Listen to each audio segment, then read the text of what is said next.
How to use Excel formulas and functions. This tutorial covers the basics beginners need to start calculating with confidence. First, open Microsoft Excel on your computer. From there, click on any empty cell. After that, every formula starts with an equal sign, so type that first. At this point, type sum followed by an open parenthesis. Following this, click and drag to select the range of cells you want added together. From here, close the parenthesis and press Enter. Once entered, that cell displays the total of everything you selected. At this stage, functions work the same basic way no matter which one you use. Just swap sum for something else depending on what you need.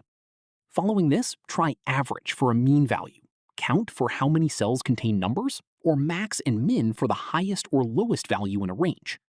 From here, type any of those the same way, an equal sign, the function name, then your range in parentheses.